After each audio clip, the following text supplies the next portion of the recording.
Hey, what is up everybody? I'm the best in my world and I'm coming at you with a little bit of a different video, and that is 20 years ago today was the event that really got me hooked into wrestling, and that is Starrcade in 1997. Growing up in that era, I was definitely a WCW guy, but little did I know around the corner was a bald-headed man from Texas that wore an Austin 316 t-shirt that would sway me away from WCW. But that's not what we're here to talk about. We're here to talk about 20 years ago, Hollywood Hulk Hogan versus Sting for the WCW title, among many other matches that went on at that night.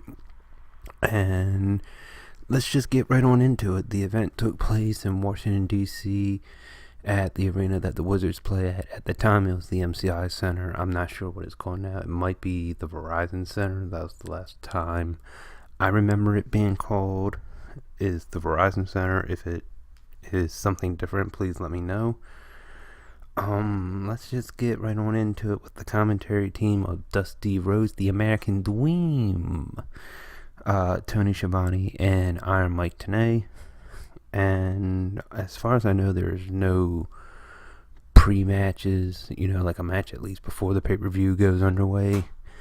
And the pay-per-view kicks off with Eddie Guerrero versus Dean Malenko for the WCW Cruiserweight Championship. Now, as the wrestlers were coming out, they were stating that many of the wrestlers were in attendance because obviously before they became wrestlers they were fans and da-da-da-da-da. And the little bit of a throwback that I like, that before anybody becomes a wrestler, they're originally a fan, and they ran with that. So that was pretty cool. So onwards to Eddie Guerrero versus Dean Malenko for the Cruiserweight Championship. Very good back and forth match, and Eddie Guerrero actually picks up the win with the frog splash on Dean Malenko. And after that match, we get an impromptu visit from the NWO, more noticeably Scott Hall, to let the crowd know that Kevin Nash was not going to be there that evening. Even at my age of 30, I still don't know why Kevin Nash didn't show up. I believe, unfortunately, his father passed away, but I could be wrong about that. And if I am, please let me know. But Scott Hall comes out bragging about it was supposed to be Kevin Nash versus the Giant to see who's the true big man of WCW. And Scott Hall's brushing it off like, yeah, Giant, you're the one true Giant, da-da-da-da-da. They didn't wrestle this night, but obviously next month that sold out. They did wrestle, and Giant got dropped on his head, so glad that didn't happen at Starrcade. And Giant comes out and basically pwns Scott Hall, and that leads to some of the NWO members coming out rescuing Scott Hall, not necessarily attacking the Giant, but like scraping him off the mat, so to speak. And that leads to a 6-man tag team match of Team WCW versus Team NWO. On the NWO side of things, we have Scott Norton, Vincent, and Randy Savage, who I believe was replacing Conan. I don't know why Conan wasn't at that event, but no big loss in my opinion. Never was a real big fan of Conan anyway. Versus the team of Ray Traylor, otherwise known as the Big Boss Man in the WWE/F, and the Steiner brothers with their manager Ted DiBiase. And Team NWO got the win with that one, with the Macho Man nailing the flying elbow drop on top of Rick Steiner, I want to say, but don't quote me on that. Next up, we have Goldberg versus Steve Mongo McMichael, and we are still in the very early stages of the Goldberg streak. I believe that was win 24. I don't know if that's officially 24 or how they're just running with it as win number 24, but we are definitely in the early stages of the Goldberg streak, which is really weird that 1 year later at the same event, Goldberg gets that first L. So yeah, that's pretty weird. Next up, we have Saturn versus Chris Benoit in a Ravens Rules match. I believe it was originally supposed to be Raven versus Benoit, but Raven being Raven, I don't want to fight. I don't have to fight. I have people to fight for me. Never fought except for the brief moment when he DDT'd Benoit. So I'm like, but it was a very good match by Saturn and Benoit. But Saturn ended up getting the win with the Rings of Saturn, I believe.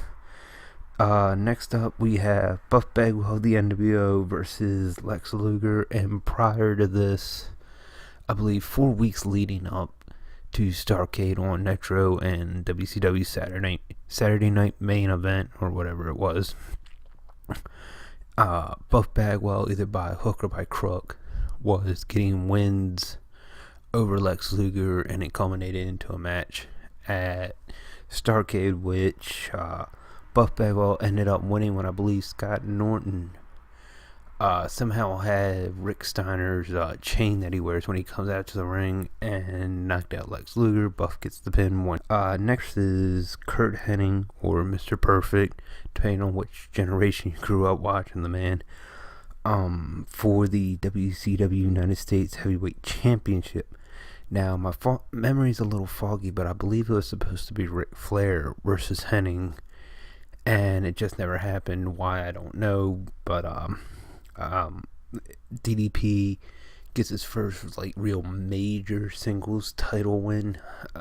Prior to this, he has been a television champion, but he is now the United States champion, which he would go on to hold for several months, I believe, all the way up to Spring Stampede 98, which was in April. So yeah, a pretty good 4.5, 5 month title run with the United States title. Next up, we have Larry Zbyszko versus Eric Bischoff, with Bret Hart as the special guest referee for the control of WCW. Larry Zbyszko wins. Nitro just says WCW. Eric Bischoff wins. It becomes NWO Monday Nitro. Very lackluster match, given the fact that you have a middle-aged man who actually knows how to wrestle versus a middle-aged man who does martial arts. Not to take anything away from Eric Bischoff, but Larry Zbyszko wins when I believe Scott Hall loads up Eric Bischoff's padding foot and kicks Zbyszko in the head, and Bret Hart sees the metal fly out of the foot holder and whatnot, and Larry Zbyszko won, and WCW happens to stay a thing. Next up, we have the main event, which Mike Tenay, in somewhat of a small hindsight, ruined for me. If you watch it back, Mike Tenay's like, well, we're going to be live in Baltimore, which is my hometown, tomorrow, and how sweet would it be? We have Diamond Dallas Page, who's the United States champ. Larry Zbyszko just got WCW Nitro back for us. How sweet would it be for Sting to win the World Heavyweight title from Hulk Hogan? Epic foreshadowing. So we get Hogan versus Sting. Hogan comes out first, followed by Sting, which is really weird because normally it's the challenger and then the champion. Sting's entrance was really 90s. It had the weird whole laser pointer entrance of them showing him wielding a baseball bat, laser pointer style, and all that. And it had a weird animatronic voice talking over it. And match goes that they handpicked a referee, which happened to be Nick Patrick, who year prior he was an NWO referee, so to speak. He would always favor NWO wrestlers over WCW wrestlers. And the way the story goes, wrapped in the controversy behind it, is that he was supposed to revert back into being an NWO referee and do a fast count when Hogan, Pent, Sting, and Bret Hart was supposed to right the wrong and everything. And it didn't really happen out like that. Hogan hit Sting with the leg drop. And Nick Patrick does a regular 1, 2, 3. And Bret Hart stops the timekeeper from ringing the bell. Hogan tries to get the bell, runs away. And since technically Bret Hart was a referee for that night, he ends up restarting the match. And Hogan gets put into the Scorpion Deathlock. And you never actually see him tap, you just see him nodding his head in an acknowledgement that he allegedly gives up. You never actually hear him yell, "I quit," or anything, or you see his hand tapping on the mat. You just see him keep nodding his head, and Sting wins the WCW title from Hulk Hogan. The ring floods with Luger, Giant, and a lot of the wrestlers that were sitting in the crowd. And you see just the ring just filling up and them celebrating, and that's how Starrcade 1997 ends. Sorry I've rambled on like this, but this pay-per-view does hold special meaning in my heart. Like I said, this was my first wrestling pay-per-view I've ever watched, and I love it. Even to this day, I watch it at least once a week on the WWE Network. And, with all that being said, make sure to subscribe, dislike, leave a comment in the comment section down below. And always remember the most important thing of it all, #FuckKyle. I'll talk to you guys in the next one. Peace.